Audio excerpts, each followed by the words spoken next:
तरावी हो, एक ही वक्त में एक ही मुसल्ले पर एक ही जगह दो इमाम कभी देखा ही नहीं, देखा ही नहीं। अब इश्क ने सवाल किया, ये क्या माजरा है कि मुसल्ला तो एक ही है मगर इमाम दो नजर आ रहा है। कौन हकीकी इमाम है ये बताया जाए, कौन असली इमाम है ये बताया जाए। इश्क ने जवाब दिया, अरे इमाम तो दोनों हैं, फर्क बस ये है एक नबियों का इमाम है, एक वलियों का इमाम है, एक वलियों का इमाम है। अब इमाम की पुश्त पर इमाम की पुश्त पर इमाम महसूस हो रहा हो जैसे कुरान के ऊपर कुरान, कुरान के ऊपर कुरान। और इसी मौके के लिए वालिद माजिद अलैहि रहमतो व रिज़वान ने ये अशार कहे कि नाते शाहे कौनैन का दीवान रखा है, नाते शाहे कौनैन का दीवान रखा है, बख्शिश के लिए मैंने ये सामान रखा है। क्या दोषे पैगंबर पे हुसैन इब्ने अली है या वाकई कुरान पे कुरान रखा है? तो इमाम की पुश्त पर इमाम जैसे महसूस हो रहा हो कुरान के ऊपर कुरान, ये भी इमाम वो भी इमाम, ये भी इमाम वो भी इमाम, वो नबी ये वली वो रसूल ये इमाम। अजीब नज़ारा है, पहले कभी देखा ही नहीं गया। और मुस्तफ़ा है कि सजदे में सर को झुकाए हुए हैं, जब तक नवासा नहीं उतरेगा नाना सर को उठाने वाला नहीं है, जब तक नवासा नहीं उतरेगा नाना सर को उठाने वाला नहीं है। एक ये नजारा है मस्जिद के अंदर के नवासे के लिए नाना ने सर ना उठाया। एक मंजर करबला में है कि नाना के लिए नवासे ने सर ना उठाया, नवासे ने सर ना उठाया, सर जुदा हो गया, सर कलम हो गया, जेरे खंजर आ गया, तन से जुदा हो गया, मगर हुसैन का सर उठा नहीं। हुसैन ने सजदे से सर ना उठाया। अब ये तो इश्क की जबान बोलेगी, है हुसैन आपने सर क्यों ना उठाया? कहा कि झुकाया भी था नाना के दीन की खातिर, अब उठाऊंगा भी नाना की उम्मत की खातिर। अब ये रोजे हश्र ही उठेगा, नाना की उम्मत ही के लिए उठेगा, उन्हें बख्शिश का मुद्दा सुनाने ही के लिए उठेगा। तो ये तो हुसैन हैं कि नबी सजदे में रहें, पूछते मुस्तफ़ा पे हुसैन। अच्छा एक बात का जवाब दीजिए, जब तक नबी सजदे में रहे करते क्या रहे?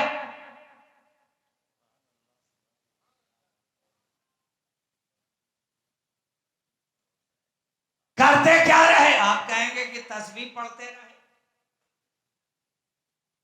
रब का जिक्र करते रहे। मैं कहूंगा फकत रब का जिक्र ही नहीं करते रहे, जहां जिक्र खुदा करते रहे वहीं फिक्र हुसैन करते रहे।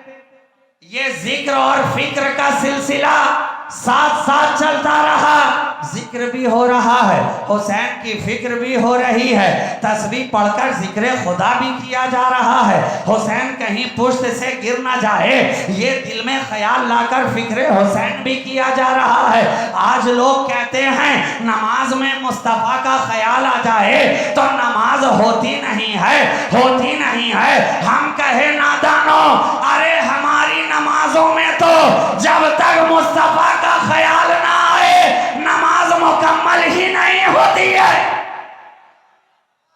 तुम कहते हो नमाज सिरे से नहीं होती, अगर नहीं होती तो फिर अल्लाहुम्मा सल्ले अला मोहम्मद व आले मोहम्मद किस लिए पढ़ते हो? किस लिए पढ़ते हो? तुम्हारी नमाजें बातिल होती हैं, फिक्रे रसूल से हमारी नमाजें कामिल होती है। तो पढ़ते रहे ना, फिक्र भी करते रहे, जिक्र भी करते रहे, जब तक हुसैन उठे नहीं, अपनी तबीयत से उतरे नहीं, आका ने सरे मुबारक को उठाया भी नहीं, उठाया भी नहीं। क्या पता चला? हुसैन की मोहब्बत को छोड़कर जन्नत का ख्याल दिल में रखने वालों, अरे नबी ने ये पैगाम दे दिया कि जब तक हुसैन की चाहत ना होगी, मुस्तफा की चाहत ना होगी, हुसैन की चाहत में, हुसैन की रजा में, हुसैन की ख्वाहिश में, हुसैन की मर्जी में, रसूल की मर्जी है छुपी छुपी। तो आका ने क्या फरमाया? मैं आपका ज्यादा वक्त नहीं लूंगा, 1 घंटा होने को आ गया है।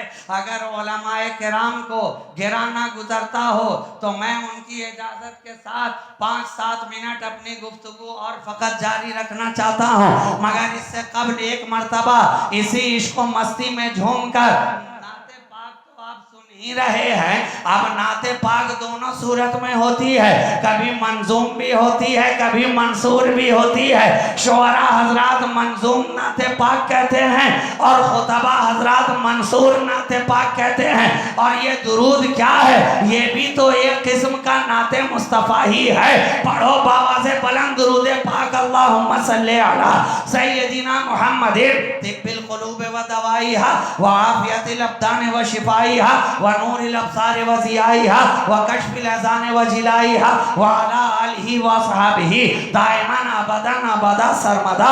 तो नबी आखिरी खुतबा में इरशाद फरमा रहे हैं, मैं तुम्हारे दरमियान 2 बराबर वजन की चीजें छोड़े चला जा रहा हूं। एक कुरान है, एक मेरा खानदान है। एक कुरान है, एक नबी का खानदान है, और ये दोनों हमेशा साथ साथ रहेंगे। अगर तुमने मजबूती के साथ इन दोनों दामनों को थामे रखा तो हरगिज हरगिज गुमराह नहीं हो सकते। ये फरमान है आका का, फरमान है मुस्तफ़ा का। नबी ने कह दिया, आपके एक एक हर्फ पे हमारा ईमान, आपके कौले मुबारक पर हमारा ईमान। जब तक कुरान रहेगा, नबी का खानदान रहेगा, जहां जहां कुरान रहेगा वहां वहां नबी का खानदान रहेगा। सारी कायनात में कुरान भी नजर आ रहा है और सारी दुनिया में मुस्तफा का खानदान भी नजर आ रहा है। एक शाखे नीम जहां से भर गई ये कायनात, क्या खूब मार्का है ये तन्हा गुलाब का।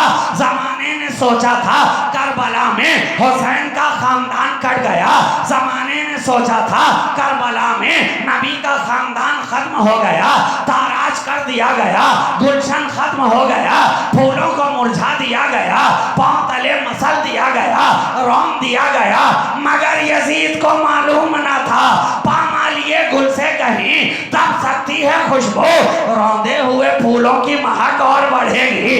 अरे गुलाब की यही तो खासियत है, जितना मला जाता है, जितना रगड़ा जाता है, खुशबू उतनी ही बढ़ती चली जाती है, उतनी ही फैलती चली जाती है। तो करबला में नबी के खानदान पर जुल्म किया गया, सितम किया गया, पहाड़ तोड़े गए, मसला गया, दरहम बरहम किया गया, पामाल कर दिया गया। लेकिन एक इमाम ज़ैनुल आबिदीन से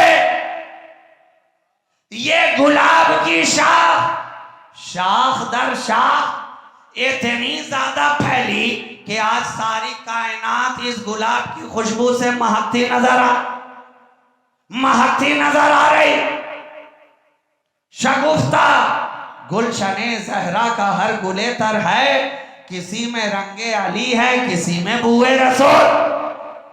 सारी कायनात को महकाता चला जा रहा है, चमकाता चला जा रहा है। और क्यों ना हो, अरे चमकाए क्यों ना, ये उस चमक अता करने वाले का खानदान है जिसके ताल्लुक से फाजिले बरेलवी कह रहे हैं, चमक तुझसे पाते हैं सब पाने वाले, मेरा दिल भी चमका दे चमकाने वाले। तो चमकाने वाले ने ऐसा चमकाया कि सारा जमाना चमकता नजर आ रहा है। सिद्दीक वहां से चमके, फारूक वहां से चमके, उस्मान वहां से चमके, तलहा वहां से चमके, जुबैर वहां से चमके, साद वहां से चमके, सईद वहां से चमके, उबैदा बिन जर्राह वहां से चमके, अबू हुरैरा वहां से चमके, अब्बास वहां से चमके, जाफर वहां से चमके। और ये चमकाने वाला फकत अपने जमाने ही में चमकाता नजर नहीं आया, बल्कि ये तो वो है कभी पर्दे के बाहर आकर चमकाता है, कभी पर्दे के अंदर रहकर चमकाता है। जब बाहर था तो इन्हें चमकाता रहा, अब जब पर्दे में है तो हसन बसरी वहां से चमक रहे हैं, हसन बसरी वहां से चमक रहे हैं, और सारे ताबईन और तबा ताबईन जमाना ब जमाना हर एक तो वहीं से चमक रहा है ना, वहीं से दमक रहा है। ये चमकाने वाला ऐसा है कि सारी कायनात को चमकाता ही चला जा rहा है। इसलिए तो चमकाने वाले ने साथ लगाया कुरान और अपना खानदान। अच्छा एक बात बताइए, हर पौधे के लिए कोई ना कोई खास माहौल होता है। आप काश्तकारी करते हैं तो क्या हर मौसम में कर लेते हैं? साहब धान लगाना होगा तो उसके लिए अलग टाइम है, गेहूं की काश्त करनी होगी तो उसके लिए अलग वक्त है, खफी के लिए अलग है, रबी के लिए अलग है ना। खरीफ फसल हो के रबी हो, अलग अलग वक्त है। तो क्या सारे फूल सारे पौधे एक ही मौसम में खिलते हैं? आपका जवाब होगा नहीं। हर फूल के लिए एक खास मौसम है, एक खास क्लाइमेट है। जो गर्मी में खिलेगा वो सर्दी में नहीं खिलेगा, जो सर्दी में मुस्कुराएगा वो बरसात में नहीं महकेगा, जो गर्म इलाके में खिलता होगा वो बर्फबारी में नहीं खिलेगा, जो बर्फबारी में खिलेगा वो गर्मी के माहौल में नहीं खिलेगा। लेकिन ये खानदान मुस्तफा के फूल, नबी के खानदान का गुलाब और पौधा ऐसा है कि कोई खास मौसम नहीं, कोई खास सीजन नहीं, कोई खास मिट्टी नहीं। हम तो देख रहे हैं जहां जहां लगाया जा रहा है वहां वहां खिलता चला जा रहा है। जिस मिट्टी में लगाया जा रहा है वहां खिलता जा रहा है, जिस सीजन में लगाया जा रहा है वहां खिलता जा रहा है। अरब की पथरीली जमीन में भी खिलता नजर आया, और राजस्थान के रेत में भी खाजगा की सूरत में महकता नजर आ रहा है, खिलता नजर आ रहा है। क्या पता चला? ये नबी के खानदान का गुलाब है। जहां लगाओ वहां मुस्कुराता, जहां लगाओ वहां खिलता है, वहां अपनी चमक बिखेरता है, वहां अपनी खुशबू फैलाता है। सरताबा कदम है तने सुल्ताने जमन फूल, लब फूल, दहन फूल, बदन फूल, जखन फूल। क्या बात रजा, उस चमनिस्ताने करम की जहरा है कली जिसमें हुसैन और हसन फूल। अरे जनाब, तो ये तो सारा खानदान ही फूल वालों का है। अब जो इन्हें फूल ना समझे वो तो भारी भूल में है। फूल को जो ना समझे फूल ये हकीकत में है उसकी बहुत बड़ी भूल। और जमाने में नजर आता है बहुत ही बड़ा फूल। अब उससे कहो कि सर में ताले डाले बनफूल, ताकि दिमाग हो जाए ठंडा ठंडा कूल कूल। मगर हमारे हाथ में है दामने आले रसूल, आले रसूल। और इस इलाके वालों पर भी देखो तो मैंने यूं ही नहीं कह दिया कि ये वो गुलसिता है कि जिस इलाके में जाता है खुशबू फैलाता है, जिस इलाके में जाता है रोशनी फैलाता है, जिस इलाके में जाता है महक बिखेरता है, और ऐसी महक छोड़ता है कि बाद में आने वाले भी जब गलियों से गुजरे तो खुशबू सूंघ कर बता दें कि जरूर कोई नबी के घराने वाला गुजरा है, जरूर कोई गुलंदाम आया होगा इधर, महक रहा है जो सारा दयार खुशबू से, महक रहा है जो सारा दयार खुशबू से। तो देखो नबी का घराना चला कहां से आया कहां। आज जो ये गुलशने कलीमी तुम्हारे दरमियान हंसता खेलता नजर आ रहा है, ये कलीमी कॉन्फ्रेंस जो तुम सजाए बैठे हो कलीमी गुलशन के फूल से अपने मशामे जहाँ को जो मुअत्तर कर रहे हो, पूछो तो सही ये खुशबू किसकी है, ये रोशनी किसकी है, ये दमक किसकी है। जवाब मिलेगा उसी नबी के घराने की। हजरत शेख कलीमुल्लाह जहानाबादी की खुशबू लेकर फैज़याब होता हुआ कभी ये नबी का घराना लखनऊ में आता है, कभी बरेली के करीब दिखाई पड़ता है, कभी वहां से चलता है तो जिस जिस गली से गुजरा इलाके को महकाता गया, चमकाता गया। और आज जो ये बहादुरपुर के अंदर ये इतने बहादुर लोग कलीमी कॉन्फ्रेंस सजाए बैठे हैं, ये खुशबू भी तो उसी गुलसिताने मुस्तफा की है। अरे महक एक ही है, रंग अलग अलग है। महक एक ही है, रंग अलग अलग है। कलीमी हो के नसीरी हो के साबरी हो के निजामी हो, ये सब तो गुलशने चिश्त ही के फूल है। ये सारा सिलसिला खाजगाने चिश्त अहले बहिश्त का है, खाजगाने चिश्त का है, चिश्त का है, जिसे हिंदुस्तान की सरजमीन ऐसा रास आई, ऐसा रास आई।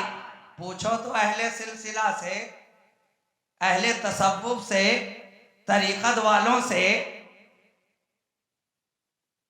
जो फैलाव, जो असर, जो कैफियत, जो असर आफरीनी, जो रंगीनी सिलसिलाए चिश्त की हिंदुस्तान के अंदर है। तरीकत के तो और भी बहुत सारे सिलसिले हिंदुस्तान में मौजूद हैं और अल्हम्दुलिल्लाह सब फल रहे हैं, फूल रहे हैं। ये यहाँ की सरजमीन ही ऐसी है कि हर एक को सीने से लगाती है। लेकिन जो सरजमीन सिलसिले चिश्त को रसाई, वो हिस्सा दूसरे सिलसिले वालों को मयसर ना है। दूसरे सिलसिले वाले कबीदा खातिर ना हो, ये बात हकीकत है, हक है। सिलसिले सारे हिंदुस्तान में मौजूद हैं, फल भी रहे हैं, फूल भी रहे हैं, फैजान भी लुटा रहे हैं। लेकिन जो सिलसिले चिश्त हिंदुस्तान की धरती पर जिस तेजी से फैला, जिस